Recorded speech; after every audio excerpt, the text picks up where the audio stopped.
और ये पहले से पता था। जनता के बीच में ये बात रखी थी कि जैसे ही चुनाव खत्म होगा ये सरकार महंगाई बढ़ाएगी और महंगाई लगातार इस सरकार में बढ़ेगी।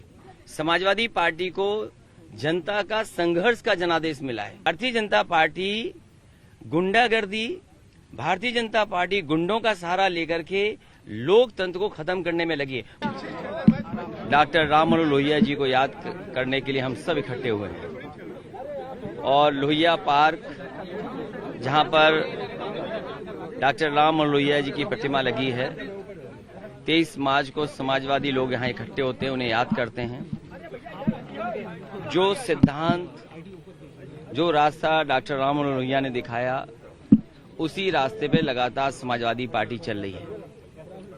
इधर गैर बराबरी को लेकर के और बड़ी संख्या में जो दलित हैं, पिछड़े हैं, वंचित हैं, आजादी के बाद जिन्हें मुख्य धारा से नहीं जोड़ पाए, उन लोगों की लड़ाई आज भी लड़नी है और उन्हें सम्मान मिले, उनको सम्मान के साथ उन्हें भी स्थान मिले। डॉक्टर राम मनोहर लोहिया ने जो गैर बराबरी की लड़ाई लड़ी, चाहे वह आर्थिक रूप से भी गैर बराबरी बढ़ी है, सामाजिक असमानता भी बढ़ी है, और आज के दिन हम सभी समाजवादी इस बात का संकल्प लेते हैं कि आने वाले समय में डॉक्टर राम मनोहर लोहिया का रास्ता दिखाए हुए पे चलने का काम करेंगे। सर, पेट्रोल डीजल के जो दामों में लगातार वृद्धि हो रही है, आपने कहा था कि अगर सरकार नहीं बदली तो ये पेट्रोल जो है लगातार बढ़ता रहेगा, 100 की जगह 200 भी हो सकता है। जो महंगाई का सवाल है, लगातार महंगाई बढ़ती जा रही है और सरकार इस बात को कहती है कि पेट्रोल डीजल पे उसका नियंत्रण नहीं है, लेकिन सरकार की गलत नीतियों की वजह से डीजल पेट्रोल लगातार महंगा हो रहा है। और अगर आप आकलन करेंगे डीजल पेट्रोल की जो कंपनियां हैं, आखिरकार वो मुनाफा क्यों कमा रही हैं, और इतने बड़े पैमाने पर जो मुनाफा कमाया जा रहा है, आखिरकार ये मुनाफा जा कहां रहा है? अगर ये मुनाफा गरीबों के लिए इस्तेमाल हो रहा है तो अच्छी बात है, किसानों की खुशहाली के लिए इस्तेमाल हो रहा है तो अच्छी बात है, लेकिन लगता ये है कि जो डीजल पेट्रोल और गैस की कीमत बढ़ने से जो मुनाफा हो रहा है, वो बड़े बड़े उद्योगपति, बड़े बड़े कारोबारी, उनको लाभ पहुंचाने के लिए सरकार ये फैसला ले रही है। और ये पहले से पता था। जनता के बीच में ये बात रखी थी कि जैसे ही चुनाव खत्म होगा ये सरकार महंगाई बढ़ाएगी और महंगाई लगातार इस सरकार में बढ़ेगी। सर, शपथ ग्रहण को लेकर आपने एक बात कही कि आप नहीं जाएंगे, अभी जबकि मेगा इवेंट बनने जा रहा है, कुछ प्रधानमंत्री आ रहे हैं, तमाम राज्यों के मुख्यमंत्री आ रहे हैं, पूर्व मुख्यमंत्री उत्तर प्रदेश, कोई आमंत्रण आया सर अब तक? समाजवादी पार्टी को जनता ने जो जनादेश दिया है वो संघर्ष का जनादेश दिया है। समाजवादी पार्टी को जनता का संघर्ष का जनादेश मिला है। और जहां तक सवाल आयोजन का है, खुशी जरूरी है, खुशी मनाएं भी, लेकिन ये कंटिन्यूटी की सरकार है, ये सरकार लगातार चल रही है।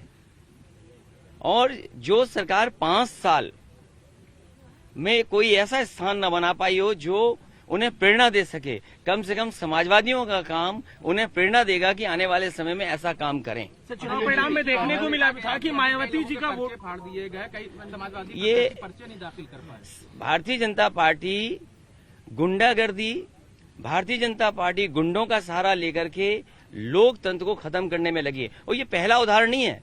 याद कीजिए वो लखीमपुर में जिस समय बहनों के साथ जो व्यवहार हुआ था, उनके कपड़े छीन लिए गए थे, उनकी साड़ी खींच ली गई थी, कपड़े फाड़ दिए गए थे। और इसी तरह जो कल हुआ है एटा में, भारतीय जनता पार्टी लोकतंत्र में अपना बहुमत सिद्ध करने के लिए गुंडई पे उतर आई है। और आखिरकार डीएमएसपी क्या कर रहे थे, उतनी खड़ी हुई पुलिस क्या कर रही थी? ये पूरी की पूरी सरकार की साजिश थी। डीएमएसपी पूरे मिले हुए थे। अगर डीएमएसपी नहीं मिले होते तो शायद ये ऐसा नहीं होता। सर, मायावती जी का पूरा वोट परसेंट शेयर हो गया था जिस तरह की दिखा चुनाव परिणाम में बीजेपी की तरफ, लेकिन कल वो ट्वीट करके कह रही है कि सपा ही मिली हुई है। नेताजी की भी उदाहरण वो दे रही थी। समाजवादी पार्टी डॉक्टर राम मनोहर लोहिया के सिद्धांत पर आगे बढ़ने जा रही है। जो सिद्धांत उन्होंने दिया, आज भी असमानता बड़े पैमाने पर बढ़ी है, गैर बराबरी बढ़ी है। आर्थिक रूप से देखिए आप, कुछ लोग तो कितने आगे बढ़ते जा रहे हैं। वहीं आप गरीब को देखो, उसे अनाज पर जीवन यापन करना पड़ रहा है। और यूथ कितना निराश हुआ है। जब तक अर्थव्यवस्था नहीं बदलेगी तब तक यूथ को नौकरी नहीं मिलने वाली। वही यूथ जो पिछले 3 साल 4 साल से इंतजार कर रहा था कि उसे नौकरी और रोजगार मिलेगा। सरकार के सामने चुनौती भी है कि आखिर सरकार इतनी नौकरी रोजगार कैसे देगी। और मुझे नहीं लगता है ये सरकार यूथ के भविष्य को बेहतर कर पाएगी।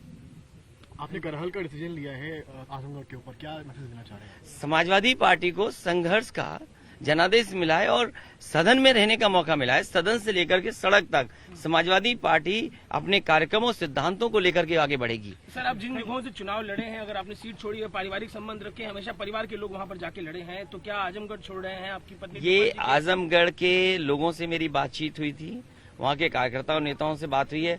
जो आजमगढ़ के नेता कार्यकर्ता तय करेंगे वही फैसला समाजवादी पार्टी लेगी।